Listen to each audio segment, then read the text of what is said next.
up here because I wouldn't fit in the screen. Hello again, everybody, and welcome to the prediction show from Eagle Pass Sports Central, Week 2, along with my broadcasting partner, Morris Lipson Jr., and athletic director of athletics, Eric Villaseñor. Told you, Coach. He's been working on that all week. I've been working on it all week, and I got it right. Never going to get it wrong again. Along with some very special guests for you today, ready to look at Week 2 in the high school football season and a lot more, as always, with the predictions. But I'll hand it off first here to my left. Coach Eric Villaseñor, you've got some special guests to introduce today. First and foremost, I'd like to thank Brown Chevy Buick for hosting us today. Sincerely appreciate that.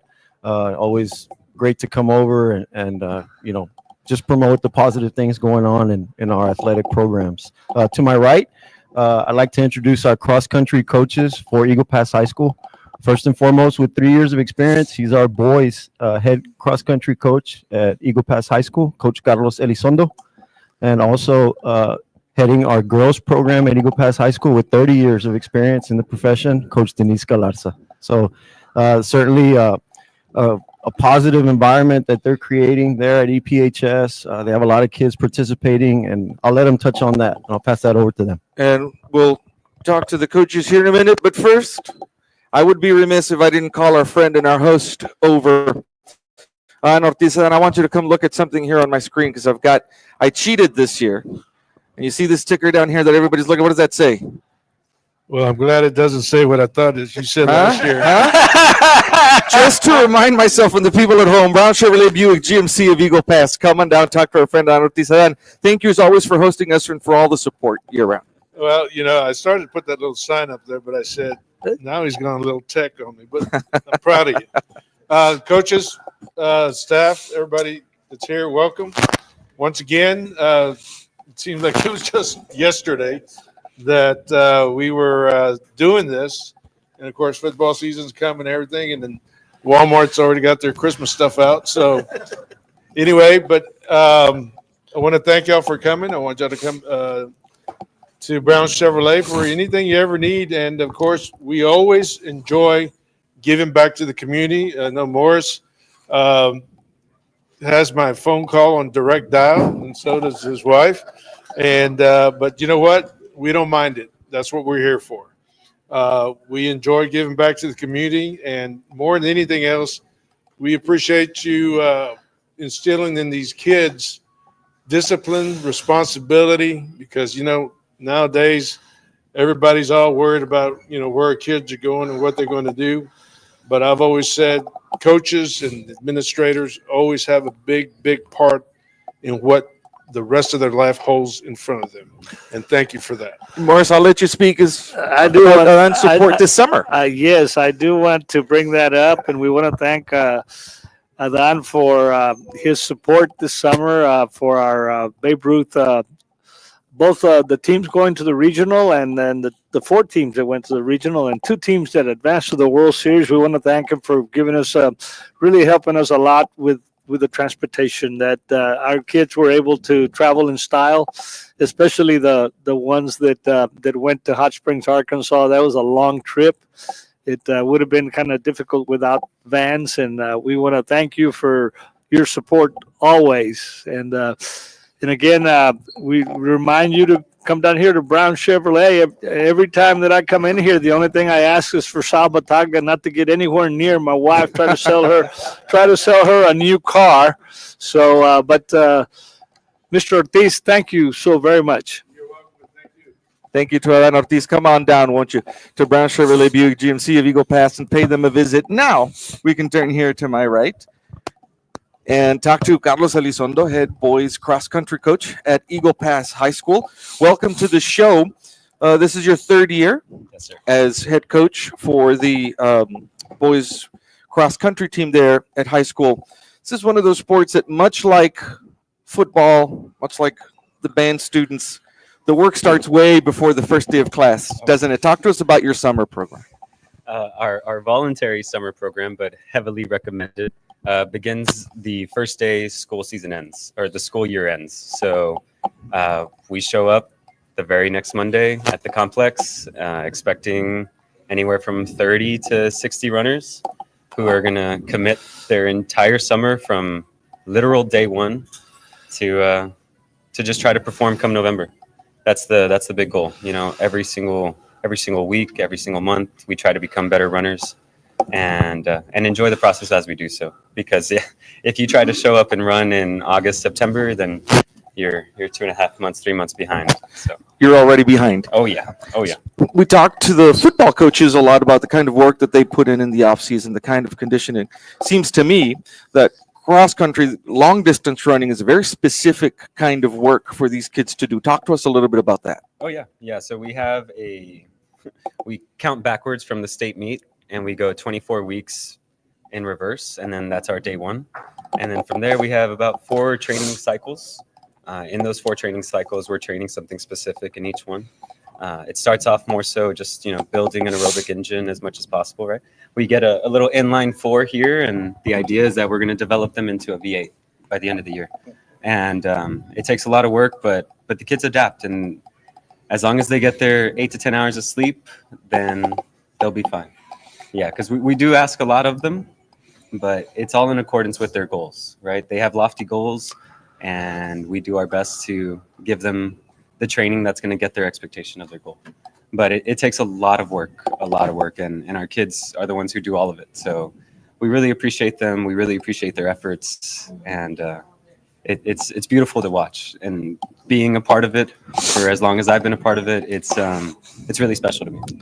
You're in season already. You've had meets already. What are the expectations? What do you see so far from your team, and how far do you think you can get? I always think that our team can make it to the state meet. That is always our top priority. Right now, this year is a special case. We haven't had a single race with all of our varsity horses.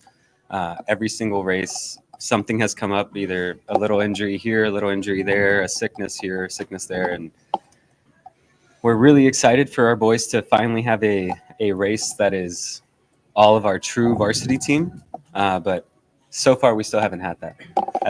The reason we do that is just to be as conservative as possible, right? So if they start in May, we need 7 guys to perform their best in November.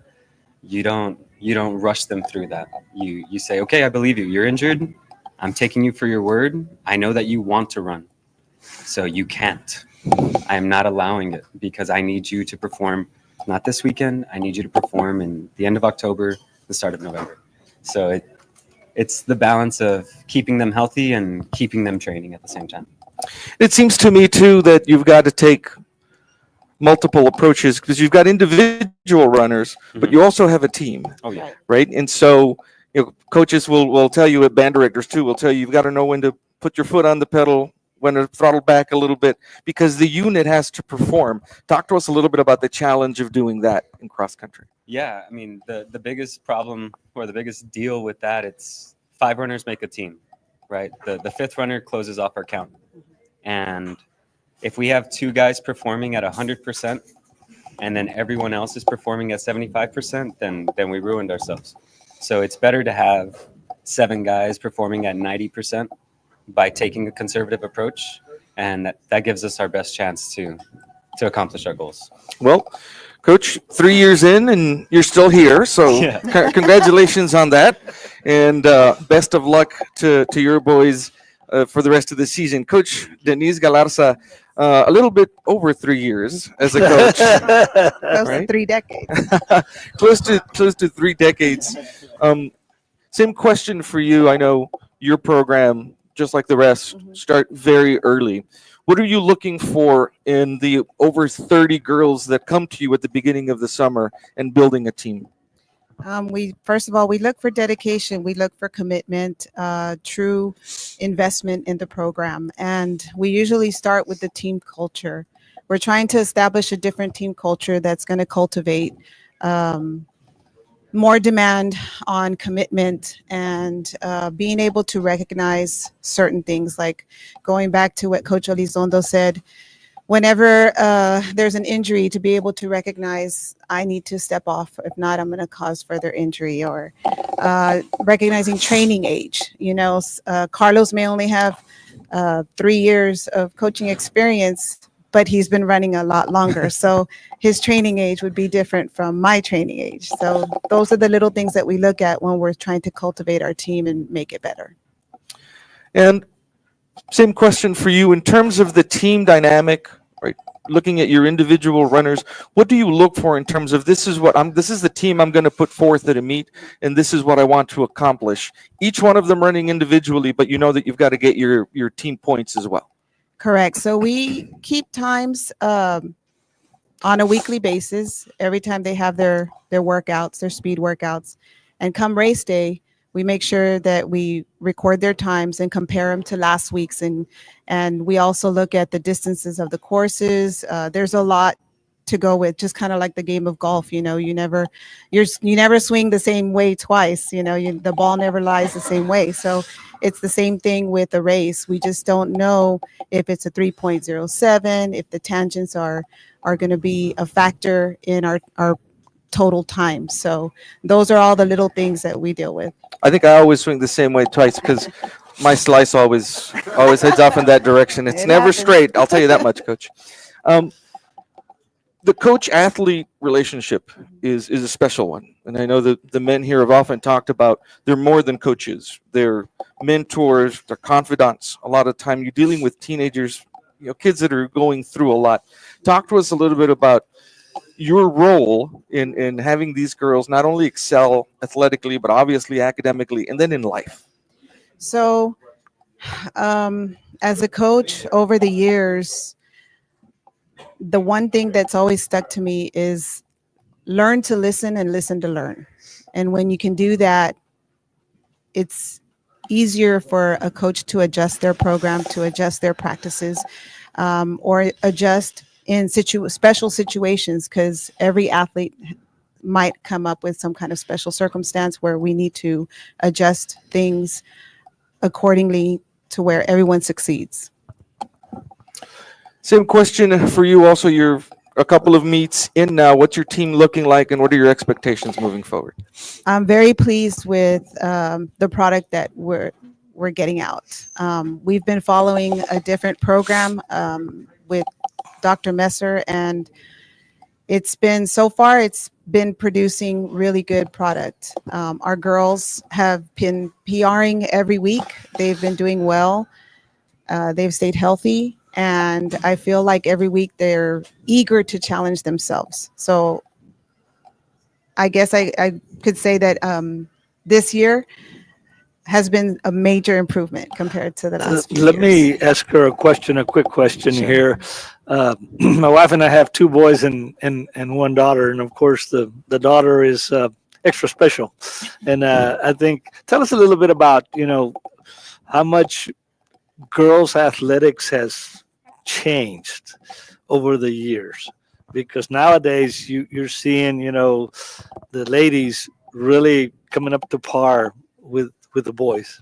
Yeah, I think it starts with the outlook and expectations and the goals that are set ahead of them, and the discipline. I always go back to discipline and commitment. You know, if they're committed and they don't give up, then failure is not an option in that situation. So when they're brought up against, you know, controversy or things because of them being female, the challenge to me would be just that they continue moving forward and progressing so that they set the example for other future athletes in the sport. Very good. Coach Denise Galarza, not only an excellent coach, but an excellent singer too. I can It's a fact. It's a fact. I can vouch for Thank that. Good musician and excellent singer. Carlos Elizondo, Denise Galarza, thank you so much for joining us Thank today. you. Best of luck to your programs. You're doing a great job over Thank you there for at Eagle having Pass us. High School, and Yes. thank you for everything. Thank you so much. I'm gonna My- come to this side now. Go ahead. My ex-teacher here, and he was also an excellent teacher. So a man of many traits, and we're very thankful to have him. Jack of all trades, master of none, Coach. There you go. All right. I was trying to give you credit, Coach. Thank you. I appreciate that. We're going to come this way now to talk to the Maverick coaches. Throw it over to Morris, who's got head coach Rene Ramirez and his assistants. Well, Coach, we're not going to dwell on the past. because I'm sure that games like that, you sit and you analyze and you look for improvement as to Absolutely, what yes, we sir. can do there. But let's look forward. You've got Uvalde coming in here tomorrow, and tell us a little bit about your preparation and what you know about Uvalde so far. Post game, we met in the weight room, and we've had that little thing going on. We started it last year, is where we need to push reset real quick, and we said we would do that on Saturday. We brought them in, evaluate the film ourselves, and then provided feedback, and obviously constructive criticism based on what we saw and what we need to work on. So we had good attendance on Saturday with their kids, and we said that we needed to do that quick, especially coming off or working into a shorter week. We do play tomorrow, so we told them that we don't have any time to waste, whether it's a regular week or a short week, and the kids bought in. We had great attendance Monday, obviously throughout, great work ethic, and we challenged them. Obviously, there's stuff that we need to adjust and make changes as coaches, starting with myself. So the kids continue to bought that in, and it trickled down to this morning's workout, which was our last physical workout. We do have video mental reps coming up this PM, and hopefully it translates to tomorrow with big results tomorrow night. You know, Coach, for most of us, we always remember. Well, when you're as old as I am, we. You're By not the that- way, you're not that old, Mr. Lee. by the way, Ricky had a birthday, and he's finally becoming a teenager. We'll talk about that in a little while, but the point being that most of us remember the old rivalry of Eagle Pass and Del Rio, but Uvalde has also been Yes, a sir. big rivalry, with Eagle Pass in the past. So I'm sure they always look forward to playing an Eagle Pass team. Yeah, and that's why we schedule them. We continue to schedule them, or as best as we can, if we all agree. And had that conversation with Coach Miller, sharing information throughout the weekend, and he's excited. We're excited. Our kids are excited for the opportunity, and again, we preach that throughout the week, and we expect great things coming up tomorrow night. Well, let's get Coach Heriberto Roy. We'll come back to you, and we'll get Coach Heriberto Royce in here. Well, Coach, tell us a little bit about not too much of your plans, but your preparation for the Uvalde defense. Well, Mr. Valles, thank you for having us. Mr. Dan Ortiz. Well, going back, we do got to mention, we mentioned to the kids from last week, obviously, when you play a great, tough opponent, they expose you to really realize and learn a lot about you.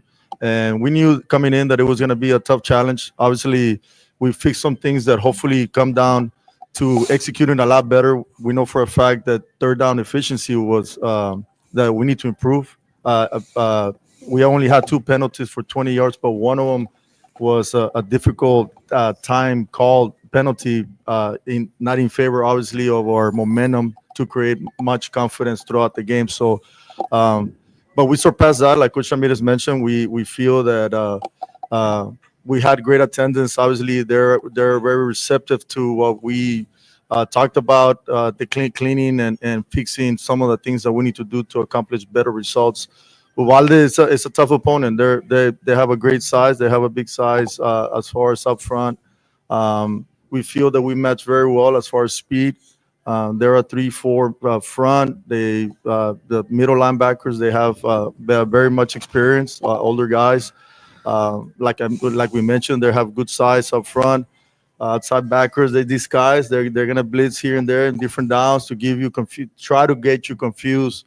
So going into this, we feel that we need to make sure that we manage, obviously, third down efficiency again, that we control, that we don't turn the ball over, stay on the field, because that's gonna create for us to have a better result as far as trying to score points. And we're confident that we're on the right path from last week to this week to accomplish better results.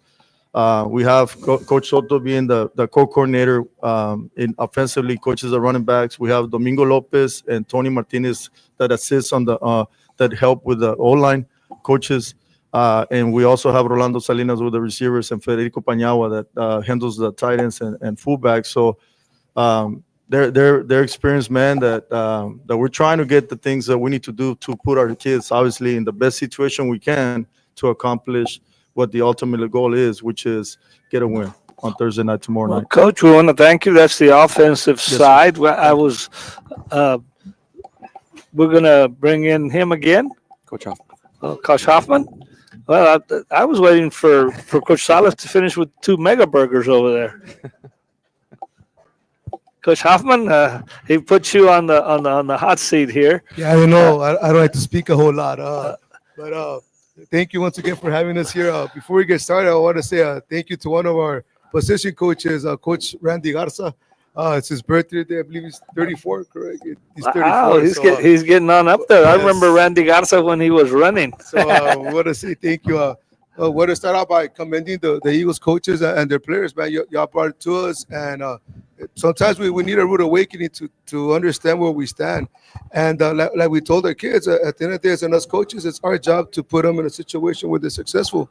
And we got some tough blue-collar kids, man, and then they make mistakes. We make mistakes as coaches, and we had a real face-to-face talk, and we spoke what needed to be said, and hopefully we learn from it, because obviously we're going to learn from our mistakes and hopefully get a W tomorrow against Uvalde. Tell us a little bit about the Uvalde offense. What do you think you need to work on? Who do you need to stop? So Uvalde has several athletes. The best receiver, number 21, usually lines up at slot. And the quarterbacks, their best athlete. Something similar to the quarterback of Eagle Pass. He extends plays. He's the best athlete. Likes to run with the ball. He's not afraid to keep it whenever he can. And that's the scariest part about playing an elusive quarterback. They extend plays, so that means now we got to adjust in terms of coverage. Now we got to cover a longer time, longer period. So a dangerous quarterback is always, at least from my end, a little bit of a nightmare here or there, right? A couple of sleepless nights. But other than that, they're predominantly 20 personnel team, 20 and 10 personnel. They run the ball about 60% of the time. All right, they got their fullback set, number 8, a big fullback, and they're going to run behind them for the most part. Our job is to control the line of scrimmage and hopefully make them one-dimensional at the end of the day. And we feel that we created a game plan where we could do that. Well, Coach, we want to thank you for the excellent job there. And we're going to bring back Coach Ramirez for some final words. Yes, it's a special night tomorrow night as we honor the parents. It's Parents' Night. Important. So it's a great situation for us. And that's what we told our kids. We have somebody to pray for. It's definitely our parents, especially our seniors and our senior parents that have been through our program throughout the years. So we asked the public, Maverick Nation, to come out and support not only the kids but the parents tomorrow night. The ceremony is at 6, followed by kickoff at 7 p.m. We do want to wish good luck to our sub-varsity teams. They compete tonight. They travel to Uvalde. Freshmen and our JV teams, best of luck, along with our 8th grade teams competing versus Eagle Pass Junior High. We did have 7th grade football games last night as well. So busy week throughout, to say the least, but we're excited. And again, we're honored to be here. Thank you, Mr. Adán Ortiz for hosting us here at Brown Chevrolet. We thank all personnel for having us. And again, on our behalf, happy birthday to Coach Randy Garza as well. Best of luck to Eagle Pass Eagles on their next matchup coming up Friday night. Well, there you have it. That is the Maverick side of our show, and I'm going to turn it over to Ruben over with the Eagles. Head coach Roger Olivas, you got the rust out, right? Got 1 week. The players will tell you it's the hits. There's nothing like live hitting, right? So you've had your week. You've had a chance to look at film from that first week, and now you've got a dangerous team coming in on Friday. Morris and I talked about it in the booth last week during the game. This Taft-Eagle Pass High School rivalry is really starting to be something here over the past couple of years. Talk to us about what you're expecting with the Taft Raiders coming in. I was talking to Oscar Rodriguez yesterday at the game. We were part of the first team ever to win at Northside at Gustafson Stadium when we were in high school. It was against Taft. Last year we were the first team to win at Ferris Field, and it was against Taft. So it has become a rivalry. They did knock us out in the playoffs a few years ago. So, we talked to their coach, and he says, I don't want to give up the game. We're building a real competitive rivalry there, and we like to play Northside schools. It gives us an idea of where we stand and what we need to get better. And this team from San Antonio right now is number 7 in San Antonio. So we're excited. We put in the work. We're expecting a big, fast, athletic team, but like we tell our athletes, we're fast too. We're a force to be reckoned with, and we're expecting our players to come out and play to the best of their abilities. Absolutely. Gustafson Stadium seemed like such a big deal back in the day, didn't it? And now you go and you look at Ferris, and it's this giant, Oh my God, yeah. thing, and you think, wow, how we've progressed over the years.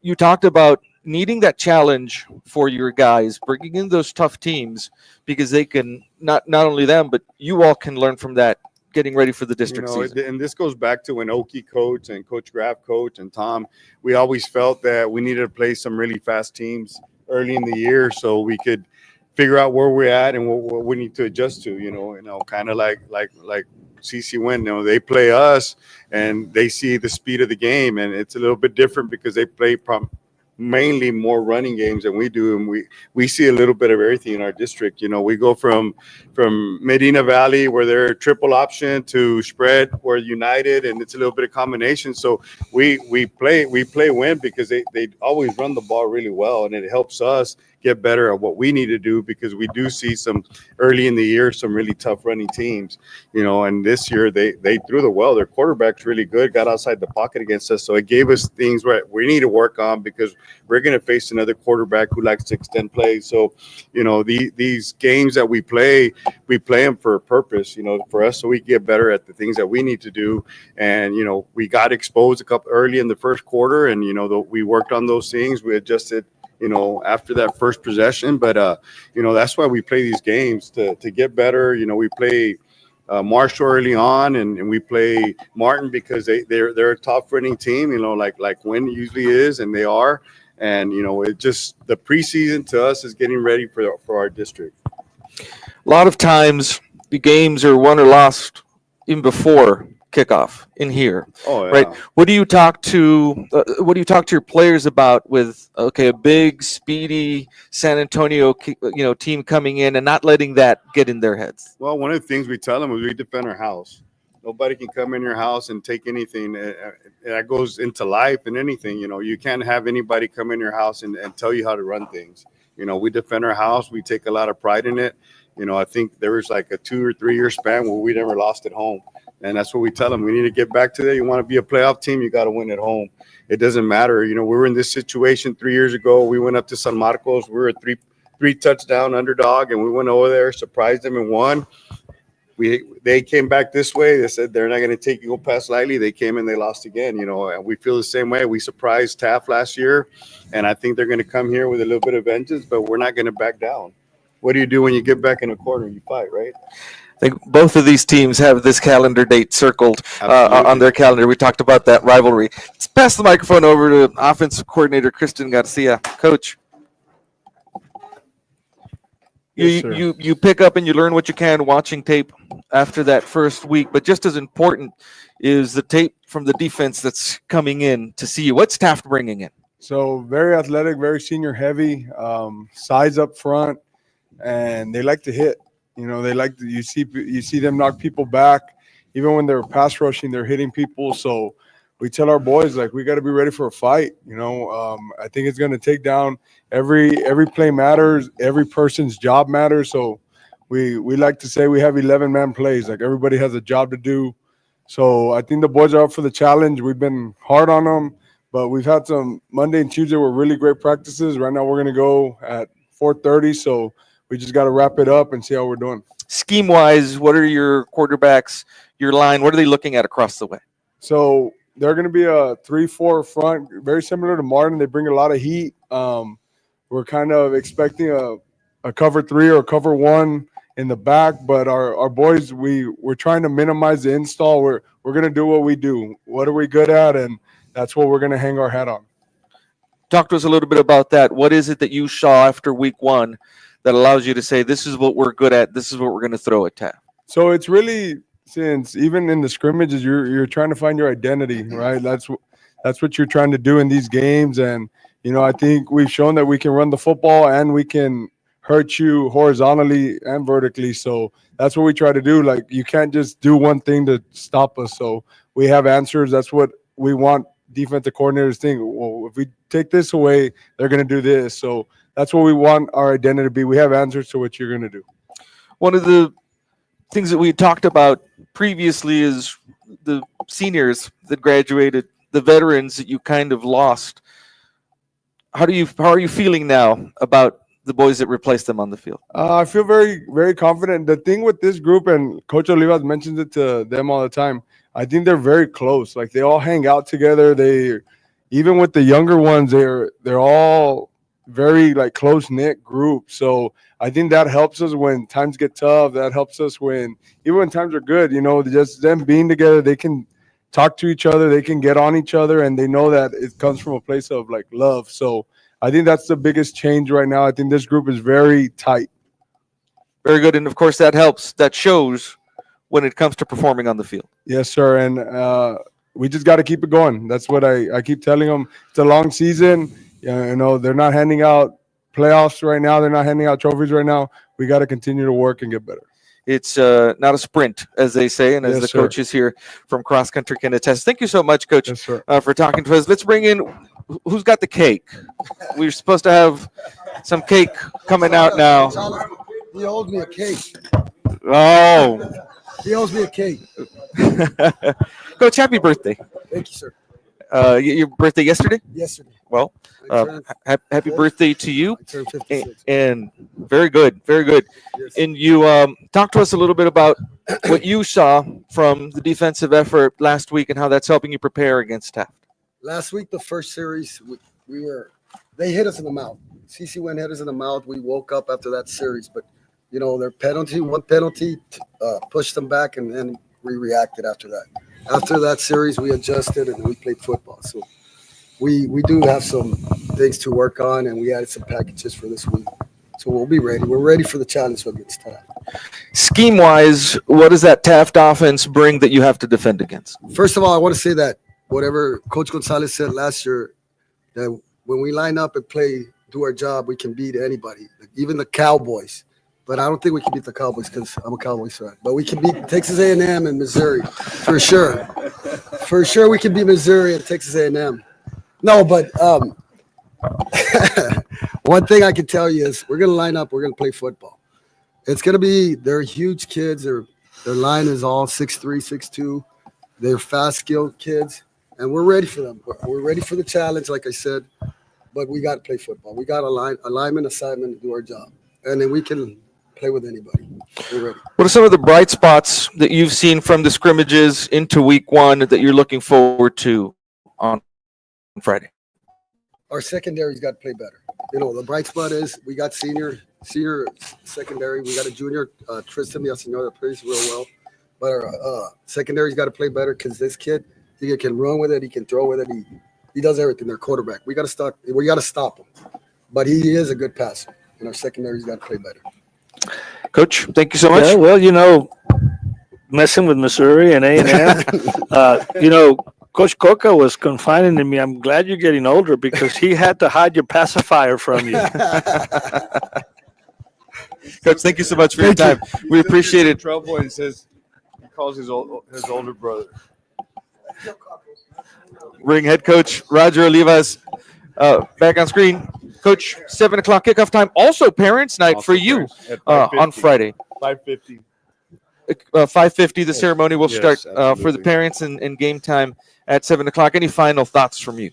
No, I just want to wish the Mavericks good luck this week. I know they're going to take care of business. I know what kind of coaches they have. I know what kind of heart they showed on the field, and I wish them the best of luck. I want to wish our freshmen in JV who just left right now. They're headed to TAP. Best of luck. And our 8th graders, I know our 7th graders we split yesterday. It was really good games, and I hope to see more good games today.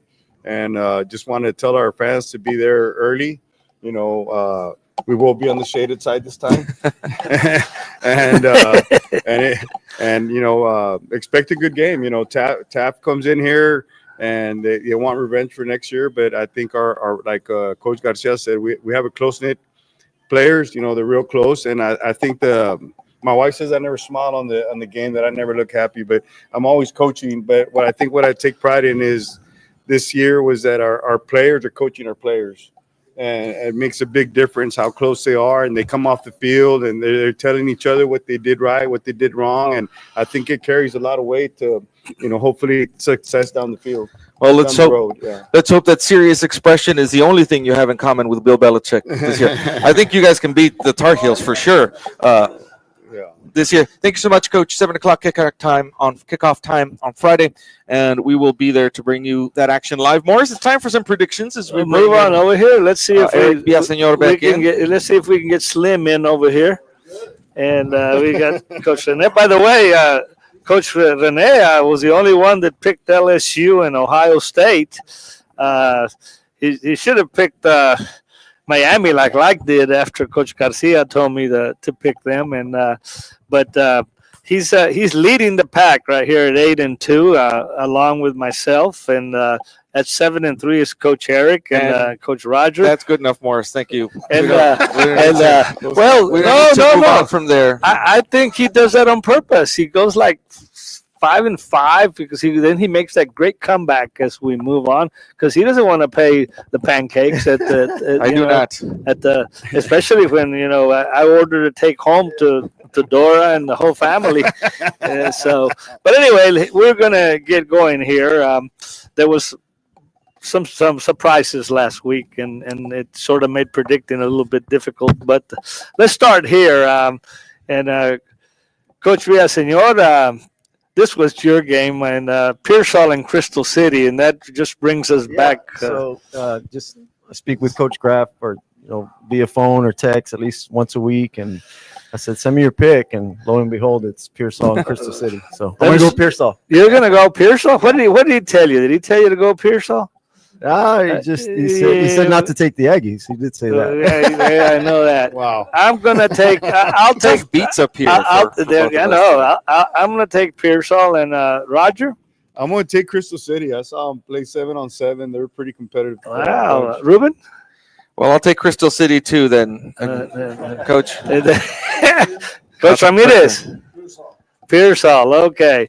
The next one, Bernie Champion against Medina Valley. Eric. Bernie Champion. Bernie Champion, and I'll take Bernie Champion and Roger. I'm going to go with Medina Valley at home. Medina Valley, okay. And Ruben. I'll take Bernie Champion. Bernie Champion and Rene. Bernie Champion. Kingsville King against San Antonio Highlands. Eric. Kingsville King. King, and I'll take King and Roger. King. Ruben. Yes, sir. King. I was about to. You were probably going to tell me you knew somebody at Highlands and wanted to go for them. Maybe. Coach Ramirez. King. San Antonio Piper and San Antonio Johnson. Eric. I'm gonna go Piper. You're gonna go Piper? Wow, that school's not that old, is it? No. I am going to take. I'm going to take Johnson and Roger. Johnson. And Ruben. I'll take Johnson. And Coach Ramirez. Piper. This should be a good ball game always. Brennan and Smith and Valley. Eric. Smith and Valley. Smith and Valley. I'm going to take Brennan. Roger. Smith and Valley. Smith and Valley. And Ruben. I will take Smithson Valley too. And Coach Ramirez. That's going to be the only one I'm going to get right of all that bunch.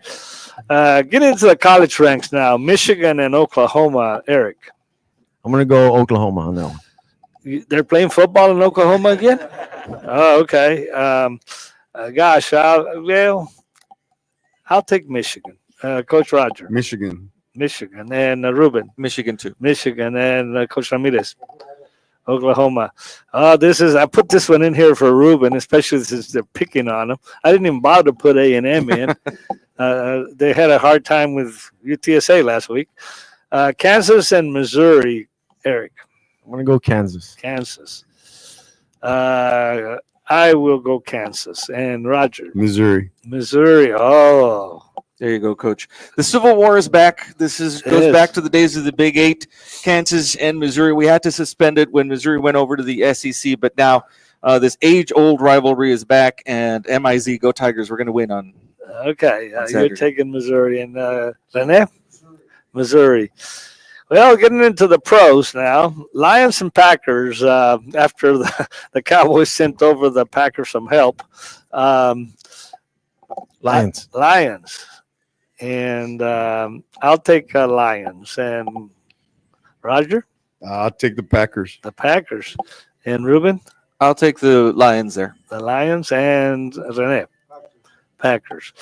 Chiefs and Chargers. Chiefs. You're going to take the Chiefs. And I will also take the Chiefs. And Roger? The Chiefs. The Chiefs. And Ruben? Kansas City. Kansas City. And Coach Ramirez? The Chargers. Wow. Well, I don't know about Cowboys and Eagles, guys. I thought about not even putting the Cowboys on there, but Cowboys and Eagles. I'm gonna go Eagles. Eagles. Sorry, Dora. I'm going to go Eagles. And Rogers. I'm at Jerry Jones right now, so I'll take the Eagles. I didn't Eagles. like that And trade. Ruben. I'll take the Eagles too. Rene? Gosh, I thought you were going to take the Cowboys. Well, there you have it. We do want to take some time to talk to Eric Villaseñor. Coach, first of all, about it's a busy week athletically for the district. Talk to us a little bit about some of the events that are. We got a lot of events going on. Tonight we have junior high football. We got junior high volleyball. Last night we had varsity volleyball at the SAC and 7th grade football. So it's up and running, and we appreciate all of our fans and our community coming out to support our kids. We appreciate the time and effort by our coaches. It takes a lot of investment to put out a successful product, so we appreciate that. We also want to advise our community that we're full digital, okay, For all sports. For all sports. We do have a great office staff that you can contact, 830-758-7002. Ms. Jenny Cardenas, Ms. Priscilla Inclán. They'll be more than happy to assist in that capacity. And, just to advise the community, download the app and your phone is your ticket, all right? It's a transition, isn't it, Coach? Anytime you're trying something new, it might take a bit for people to get rolling, but so it's a good system that you've got going on, and it's working, I think, for all of your sports. So far, so good. Yes, sir. Thank you. Excellent. Thank you, Coach. Thank you for your time. Thank you to all the coaches that were able to join us here, and thank you to our friend Adan Ortiz here at Brown Chevrolet Buick GMC of Eagle Pass for hosting us today. We'll be right back here for the prediction show next week, and we'll be broadcasting both of these games this week. Eagle Pass Sports Central will be there tomorrow, 7 o'clock kickoff time, as the Uvalde Coyotes come in and face the Mavericks, and then on Friday as the Taft Raiders come in to face the Eagles. Audio only live. You can see the game visually on a live stream on a delay. Thank you so much for joining us. For my broadcasting partner, Morris Lipson Jr., my name is Ruben Valadez. We'll see you next time.